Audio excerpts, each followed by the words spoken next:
Hi, everyone. I'm glad to be here. Thank you for having me. Thank you to Miguel and Andrew for inviting me. My name is Jane Palmer, and I'm the CEO and founder of Nature Coatings. All right, big green button. All right. Nature Coatings transforms wood waste into high-performing black pigments. So our pigment is a direct replacement for petroleum carbon black pigment. Petroleum carbon black, as Miguel was saying, is used in everything. It's in the chairs, it's on the prints of our clothes, it's for coatings, it's in the eyewear frames, it's in paint, it's everything. And the process of manufacturing petroleum carbon black is through combustion of fossil fuels. And what this does is the manufacturing process creates more CO2 than pigment itself, and it also creates something called PAHs. And PAHs are linked to causing cancer. Now, I love the color black. I wear it almost every day, but I don't feel like I need to compromise our environment or risk getting cancer just to be able to wear it. So our pigment is a safe alternative bio-replacement for petroleum carbon black. And I'd just like to share with you my journey of how I got here a little bit. So, all right, so a long time ago, I won't say how long ago, I read the book Cradle to Cradle. And for those of you who don't know the book, it talks about what we call now circular processes. And it inspires designers to think about how things are made at the beginning with the end of the life cycle of the product in mind.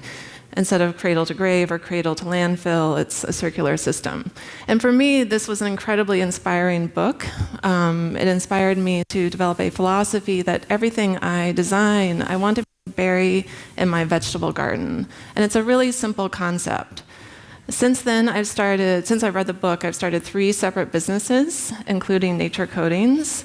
And the one before Nature Coatings was a dye house. And it was a dye house based in Los Angeles, where I'm from. And we specialized in using only plant and insect-based dyes. The same ones that have been used for thousands of years. And I really love these dyes. They're romantic, they're beautiful, they have a great story, but they're impossible to scale because they are very poor performing. They fade really quickly in the sun. They use a lot of water. They're really expensive, and it's really hard to get the same shade more than once. So I've always known that I've wanted to create impact in the industry, but I didn't feel like this was the right path. And so I was fortunate to be able to sell that business to an existing customer at the end of 2015. And then I was a little lost. I have to say, I was a little lost. But I knew that I wanted to have purpose. I knew I wanted to help create impact and catalyze change in our industry, and I just didn't know what that was going to look like. But fortunately, in 2016, I received a U.S. National Science Foundation award, and that grant was a really pivotal point for me because it allowed me to think a lot bigger. And I was able to talk to 40 different experts in our field, including the lead science chemist at Nike, the former senior vice president at Levi's, and I just got a much bigger understanding of the problems in our industry and what was needed. And it was then that I decided I wanted to develop a new bio-based pigment. And this seemed like such an impossible task. But I just took it one step at a time. So I knew that I know the most important factors in our industry are performance and cost, particularly cost. So I knew to create a bio-based pigment, I had to start with agricultural waste because it's basically trash. It's basically free. And on the same side, it doesn't make a lot of sense to grow a plant for color because of the time it takes and the resources. And so I was really interested in this idea of, well, what's already out there that I can use that's readily available? And I mean, we tried all kinds of different things, banana peels, coconut husks, coffee grounds, and we eventually landed on wood because it's a clean source of waste. but it's also in abundance. So, for example, in the US, over 50 million tons of wood waste is created every year. And right now, there's not a lot to do with it. So with that waste, it's either burned and the ashes are landfilled, or it's just sitting on the side of the road contributing to climate change.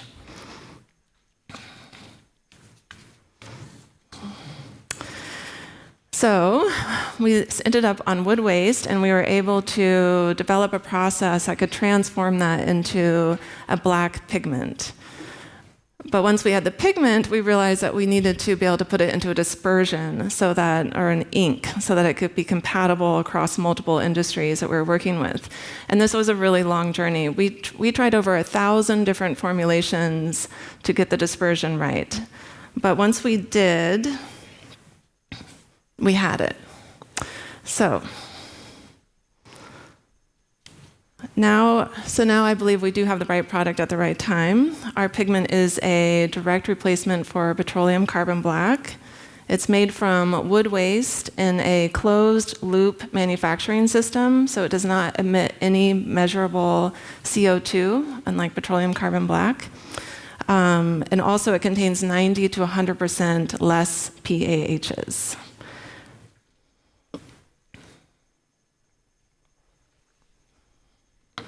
So we've intentionally designed our pigment to work in existing formulations. It's a replacement. So at the mill, a person can just grab our pigment as opposed to the petroleum option. And it's going to work with existing formulations, and it's going to work with existing equipment. So there's no upfront capital expenditure, because we know the risk of adopting something new. We know that a mill isn't going to want to invest in something if it might or might not work. So we developed it as a direct replacement. Our products are suitable for a wide range of applications. So coating is an example. This is leather. Coating with knife coating, padding, foam, spray coating. It's suitable for printing, different types. This is a screen print, inkjet, digital, rotary printing. It's suitable for dope dye, for cellulosic fibers, like yours with Renewcell. And it's also suitable for casting into bioresins like PAH as well, for hard objects like zippers or buttons. Our pigment is very high performing.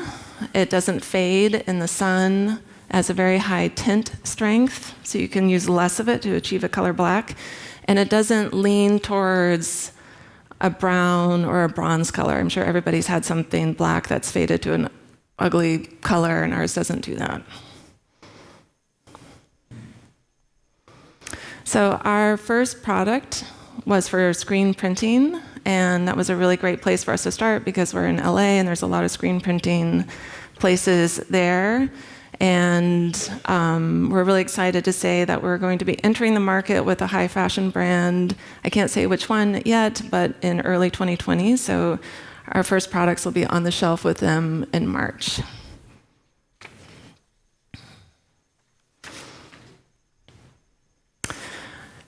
This is a really new, exciting development for us. We've been working with a university in the United States that Andrew and Miguel introduced us to just a couple weeks ago, actually, and they've already done some tests.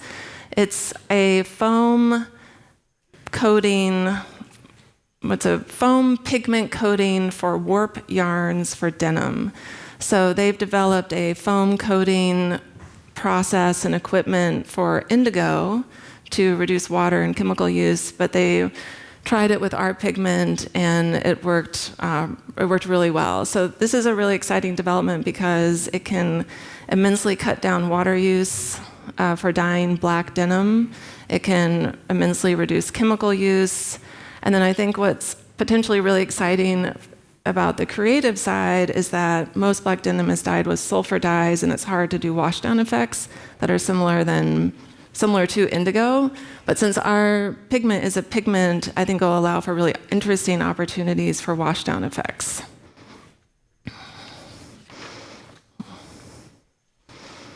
All right. So I truly believe that things can be done better in our industry. And I just have a really strong passion for positive change, and I hope that we can work together to catalyze change. So we're currently looking for different mills and partners and brands who want to work with us to test and bring our pigment to market. And we're also looking for additional investors. So I just want to say thank you again, and I look forward to talking to you.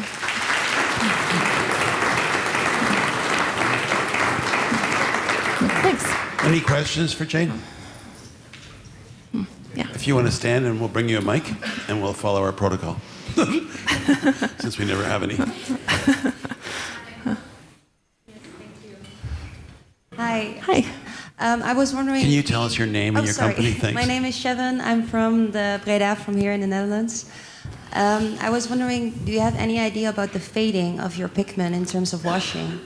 Yes. So that's a great question. So it's a pigment, and it doesn't fade in UV light. In terms of washing, it's going to depend on which formulation the pigment is added to for screen printing or coating. So for example, for some denim effects for coating, they want it to wash off to create different effects. So in that case, it is going to fade more quickly, but then you can add it into formulations, existing formulations on the market that have a stronger bond to the fabric that will prevent it from washing off. So it all depends on what you want. Thank you. Sure.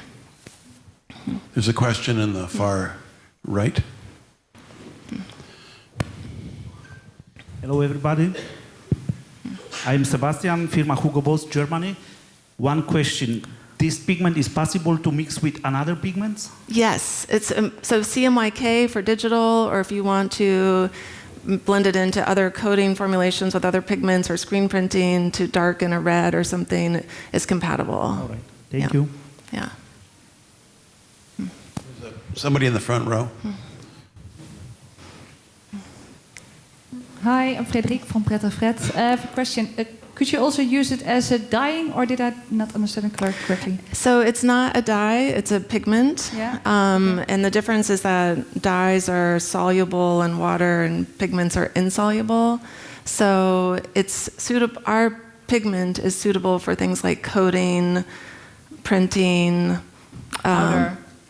outer stuff. Yeah. Though it can be used, it gets a little confusing, but it can be used as a pigment inside viscose before the fiber is made, called dope dyeing. It's a little confusing. And yeah, I'm not that technical in this, but okay, I just want to know a bit. More on the surface. It sits on the Sure. surface. Okay, thank you. Yeah, sure. But in the case that the trial that you're doing at Texas Tech, the trial is meant to make a black denim. Yes, exactly. So the idea was how to make a black denim using waste, of course, and for the color to be strong. Yes, exactly. With almost no water and no chemicals. Yeah, that's the side effect. Yeah, exactly. Hello. Hello, everyone. Jane, very interesting. I really appreciate it. Can we get your name and company? Luca, Blue Alchemy. And my question is, of course, you're talking about coating pigments. So pigments needs normally a binder or some polyurethane to be applied on and to be fixed. What kind of chemicals you're using together with these pigments? So we are only creating the pigment itself, and it's a water-based. Well, we have different types of dispersions, but the dispersions for coatings and screen printing are water-based. So they're going to go into regular off-the-shelf water-based binding systems. And there's different ones on the market that are, we don't make that, we don't make the binder, but we're just creating the pigment, the first step towards something more renewable and taking petroleum out of the equation of the pigment side. But there are a lot of binders on the market that are zero VOC, and those are getting better and better.